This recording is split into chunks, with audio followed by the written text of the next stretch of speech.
सबसे पहले तो मैं ये सेंट्रल गवर्नमेंट को ये पूछना चाहता हूँ कि ये लूट तो पहले साल से ही शुरू हो गई, तो आपने 4 साल इंतज़ार कौन सी बात का किया। और विशेष तौर अब ये क्या पॉलिटिकल वॉशिंग मशीन में जाएगा केस कि कोई इसका किसी आप नतीजे पर भी पहुंचोगे। आपने अमन अरोड़ा को भी रेड किया, वो जितने लोग, अमन अरोड़ा का रेड नहीं किया मगर जो उनका नाम आया उस इनकी जो प्रेस नोट है, और जितने भी वहाँ मोहाली में बड़े ये प्रॉपर्टी के लोग थे ये गिरफ्तार किए, ये सारे के सारे आपके लोग थे। और सीधा का सीधा इनका चीफ मिनिस्टर के साथ और चीफ मिनिस्टर का जो पीएस है सीएमओ का, उसके साथ ताल्लुक था, अरोड़ा के साथ ताल्लुक था। आज इनके मंत्री साहब को भी आपने चौथे साल में आकर आपने ये रेड शुरू की हैं। तो हम तो ये देखना चाहते हैं कि क्या ये जो इन्होंने इतनी भारी लूट की है, तकरीबन 25 से 30 हज़ार करोड़ रुपया साइफन ऑफ हुआ है। एक्साइज की जो इनके पास है वो 4 साल हो गया, सीबीआई ने एक्साइज का इनका केस खोल रखा है। आज के दिन तक इन्होंने, जो इनका फाइनेंस मिनिस्टर है और एक्साइज मिनिस्टर है, वो किसी जगह पर केस ही नहीं गया थी।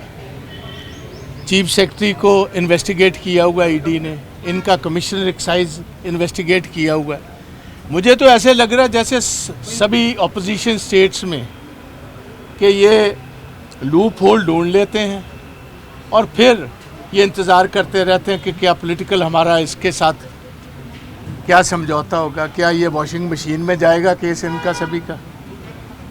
अब यहाँ तो तय तक पहुँचे। हमारा तो कहना है कि हज़ारों करोड़ रुपए इनके जो हैं बाहरले मुल्कों में गए हुए हैं, क्या वहाँ तक ये तहकीकात कर पहुँचेंगे लास्ट मैन तक। मुझे तो खदशा है इस बात। चीफ मिनिस्टर अभी भी आज भी वो कह रहे हैं कि बीजेपी ने कराया, बीजेपी का नहीं, बीजेपी सेंटर में है तो बीजेपी ही कराएगी और कोई एफबीआई तो करेगी नहीं। बम ब्लास्ट भी वो कह रहे हैं कि हाँ चलो, ये तो अगर बम ब्लास्ट उन्होंने किया है तो मैंने तो उस दिन ये साफ तौर कहा था भगवंत मान को, बहुत सीरियस चार्ज है ये चीफ मिनिस्टर का। वो होम मिनिस्टर भी हैं, बॉर्डर का सूबा है। अगर बीजेपी ने करवाया है तो पंजाब के लोगों के सामने तथ्य रखें, और तथ्य ही ना रखे एफआईआर दर्ज करवाएं और गिरफ्तारी करवाएं उन बीजेपी लीडर्स की। ऐसा ही ऑपरेशन लोटस पहले साल में किया, केस रजिस्टर किया, 12-14 लोग इनके एमएलएस गए, इनके मंत्री गए विजिलेंस ऑफिस में। केस रजिस्टर करने के बाद कोई एक आदमी की गिरफ्तारी नहीं हुई, कोई आज के दिन तक उसका चालान पुटअप नहीं हुआ। आप मुझे बताओ ऑपरेशन लोटस का आपने क्या किया। ऐसे ये है इसका भगवंत मान का कहना। दलजीत दोसांझ का भी आज पोस्टर आए हैं सामने कि सांडा पंजाब करके कुछ पार्टी। दलजीत दोसांझ जाने सर, पॉलिटिक्स में वो तो दलजीत दोसांझ ही बचा सकते। सर, भाजपा के दफ्तर के बाहर बड़े बड़े पोस्टर लगा दिए गए कि बंगाल के बाद अब पंजाब की बारी है। आप इसको किस तरीके के साथ देखते हैं? नहीं, पंजाब की बारी का क्या मतलब है? कोई सजा देनी है पंजाब? जीत लिया, पहली बार सरकार बना ली, अब पंजाब में भी पहली बार अपने दम पे सरकार बना के दिखाएंगे। कैंपेन लॉन्च कर दिया उन्होंने। चलो, हर पार्टी यही कहती है जी, हर पार्टी यही कहती है। जो भी पार्टी उठेगी कोई ऐसी आएगी जो कहेगी कि हमने पंजाब पर कब्जा नहीं करना चाहिए। वारिस पंजाब भी यही कह रहा है, वो पुनर सुरजीत वाले भी यही कह रहे हैं, बादल साहब भी यही कह रहे हैं। लेकिन सर डिस्प्ले जैसे कर रहे हैं, कांग्रेस में तो ऐसा कोई दावा वाला पोस्टर बैनर नहीं लगा। हमें दावा करना नहीं है, क्योंकि हाँ, हम दिलों में रहते हैं पंजाब के लोगों में, और पंजाब के लोगों को पता है कि ऑल्टरनेटिव अब आपका कांग्रेस ही है। हमें दावा तो उन लोगों को पेश करना पड़ता है जो सही मायने में लोगों के दिल में नहीं है, कमज़ोर हैं, ऑन ग्राउंड कमज़ोर हैं।